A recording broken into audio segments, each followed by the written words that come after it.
wanna see me in the middle of the circle, body moving like Urkel. We turfing, yeah. We turfing, yeah. Cup full of Henny, anybody wanna see me in the middle of the circle, body moving like 101 turf, 101 turf, 101 turf, 101 turf, 101 turf, 101. Okay, so your name is Roux Stunna. So how did you pick your name? How did you get your name? So Roux is like the base of all Cajun food. It's like what you use to make all Cajun food. And I have Louisiana blood, so I decided to name myself Roux. Also because I'm like very energetic, and Roux is what I think the baby kangaroo is called, and kangaroos are very like bouncy. Right. So yeah. And I picked Stunna because it's actually kind of a funny story. At my first battle, there was already someone signed up named Roux, so my mom was like, well, you better pick a last name. So I just was like ready with like Stunna. So I just was like Stunna. So it came organically. Yeah. So was the other Roux? Do you know the other Roux? I haven't seen him in a while, actually. Mm-hmm. Yeah. Was he a young kid? Was he like around your age? Was he a young kid? I don't think so. Yeah. I actually haven't seen him since the first Oh time. wow! So it's like I just thought that's fascinating because now I get the connection of why you named yourself Roux, because Roux, that's actually deep though, metaphorically speaking. Like because you said Roux. He's got roof. Yeah, He's got roof it's, fever. yeah, it's the basis for. I like that explanation, man. Let me give you some on that. Yeah, that was fire. He's not a fully formed gumbo yet, but he's on his way. So Zell, is Zell the person who taught you your first turf dance move? Zell Kuzi. He taught. So what was the very first turf dance move that you learned? I'm not sure because it was a while ago, but I think it might have been the Brookfield. Really, the Brookfield. Yeah. That's crazy. The Brookfield is really one of those original turf dance staples. I see you do it a lot, and you throw in the collar with it too. Like, they used to do it in my way back in the day, in the dinosaur days when Renee was young. They used to do it and throw up the Brookfield. They used to throw up the 9 like this, and they used to pop their collar. So I see you doing it, and it looks so organic. It's so cool. So, okay, out of all the turf dance moves so far that like what moves or what style do you like the best? Is it like waving, glides, the original, the tutting? Yeah, I like gliding a lot and toe spins. You like gliding and toe spins. You look for. I watched a lot of your videos. We do a lot of research on Turfn 101. Shameless promotion. We do this. We do a lot of research here. You seem pretty flexible. Where did you get your flexibility from? I always was trying to do the split because a bunch of girls in my class could do it, so I thought it would be cool if I could. And then I just kind of kept trying until eventually my body just went all the way down. And then you can do it?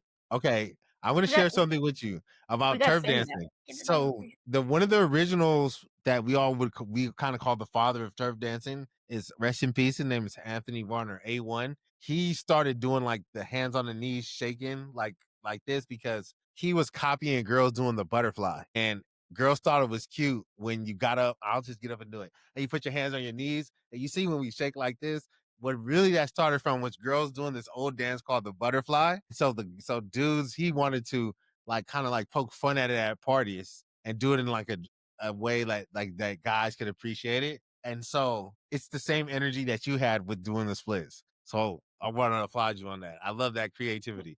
It reminds me just of A1. And he's definitely like the father, one of the fathers of turf dancing. Shout out to also, Price Lucas. But that's fire. So tell me about the first time you showed up or you entered or had any interaction with a Turf Inc. event. Like, what do you remember feeling? How was that experience? So my first battle was Intricate Tutter's Outlet. Mm-hmm. And I was really nervous. I was like really nervous. And then when I started dancing, it like suddenly just all like went away. And that's still what happens. Yeah, that's still like what happens every time. So wait, so let's talk about that a little bit. What gave you the confidence to say, how old were you at that time? Was this recent? I think how old was I? 6? 6 or 7 maybe. Yeah, I don't think 7 yet. Wow. What gave you the confidence as a 6-year-old to say, I'm going to jump into a dance battle? That is crazy, bro. I watched a bunch, but they weren't like, I watched like 3 or 4, but they weren't, I don't think, Turfn ones. And then I finally just like wanted to try. I just wanted to try, so I just like kind of went for it. I don't know if you remember this. So we moved. I had been in the Bay. I went away.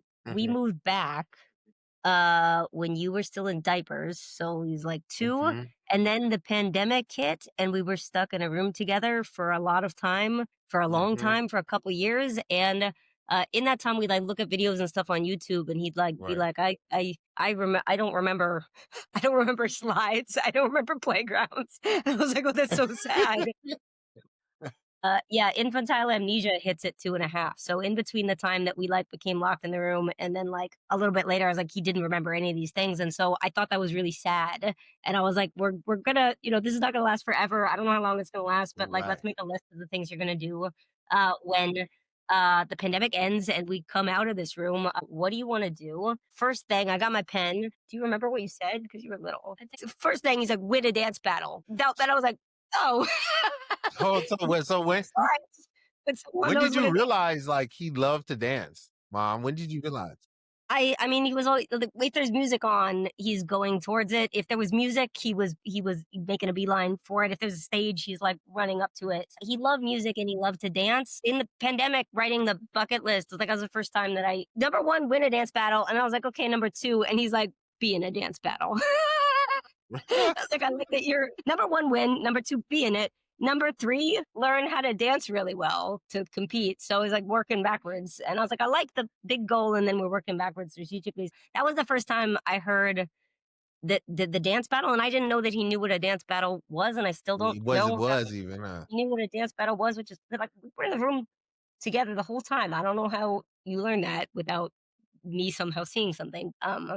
Yeah, he used to climb in that era. He would like climb on this dresser and then Turf 101, turf 101, turf 101, turf 101, turf 101, turf 101, turf 101, turf 101, turf 101, below in the Glock, 100